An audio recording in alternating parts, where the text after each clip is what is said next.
जैसा कि जनरल अली कुली साहब ने बताया कि मैं 23 मार्च 1940 में उस पंडाल में मौजूद था जब कायद-ए-आज़म ने पाकिस्तान की डिमांड जो थी उसका रेजोल्यूशन पेश किया उस मीटिंग में। उसी जज्बे के साथ, जिस जज्बे के साथ पाकिस्तान बना, हमने पाकिस्तान फ़ौज ज्वाइन की।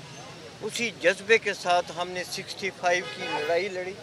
उसी जज्बे के साथ हमने सारी उम्र अपनी नौकरी पाकिस्तान फ़ौज में की। हमारा जो मेमोरेंडम है वो हमें क्लियरली कहता है कि हम किसी पॉलिटिकल पार्टी से एसोसिएशन नहीं रखेंगे, मगर हमारी मजबूरी हो गई है कि हम उस मेमोरेंडम को डिसरिगार्ड करके हम ओपनली पाकिस्तान तहरीक इस्तिक़लाल की सपोर्ट के लिए खड़े हों।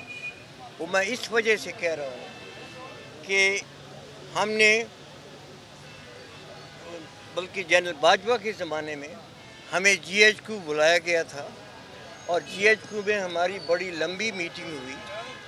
उस लंबी मीटिंग के मतलब तो मैं इतना नहीं कहना चाहता, बट वहाँ पर उस मीटिंग में उन्होंने सिर्फ बार बार हमें एक रिक्वेस्ट की कि जी आप थोड़ी देर ठहर जाएं, हालात ठीक हो जाएं। हम उस वक्त हमने सब्र किया।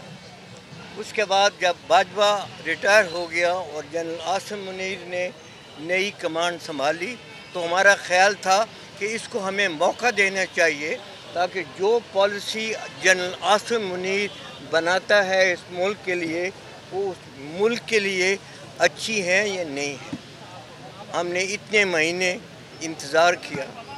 उसके बाद हमने इनको एक ख़त लिखा, जिस ख़त में हमने इनसे ये दरख्वास्त की कि मुल्क के हालात इतने संगीन होते जा रहे हैं, हमें मौका दें, हम आपके साथ मिल के बैठ के अपना नज़रिया आपके सामने पेश करें, आप अपना नज़रिया हमें बताएं। मगर जनरल आसिम मुनीर ने बिल्कुल परवाह भी नहीं की कि उन्होंने इस ख़त का जवाब नहीं दिया। अब थोड़े दिन हुए हैं कि हमारे 2-3 retired senior general Asim Munir से मिले किसी सिंध रेजिमेंट के फंक्शन में।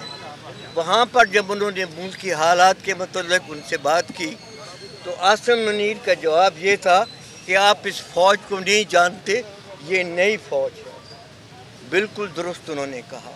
हमने तो वो फ़ौज जानते हैं जिसने पाकिस्तान बनते हुए अपने जज्बे के साथ काम किया और उसी जज्बे के साथ फ़ौज काम करती रही। आजकल की जो फ़ौज है, हमें तो ये मालूम हो रहा है कि ये पाकिस्तान के अवाम से दूर हो रही है। पाकिस्तान के अवाम और फ़ौज के दरमियान इतना फासला हो गया है कि ये एक नहायत ख़तरनाक सिचुएशन में हम पहुँच गए हैं। And the earlier we remove this, the better it is for Pakistan. हवाए नफ्स की है हुक्मरानी, लुटेरा कर रहा है पासबानी। होल न्यूज़ के मार्केटिंग हेड आकाश राम ताहा लापता, तफ्तीशी इदारे जवाब देने से कासिर, अहले खाना परेशान, बेटे की जुदाई में माँ गम से निढाल। जो बच्चों हिंदू पर आए थे जो को पाकिस्तानी, मुझे मेहरबानी करे पंहिंजो आकाश वापस कयो। हुकूमत से बेकसूर और मुहिब्बे वतन बेटे की बाजियाबी के लिए फरियाद, दुखियारी माँ की आवाम से दुआओं की अपील। उफ क्या जुल्म है, बोल इंसाफ का मुंतजिर है। सब्सक्राइब करें और बेल दबाएं ताकि कोई खबर रह न जाए।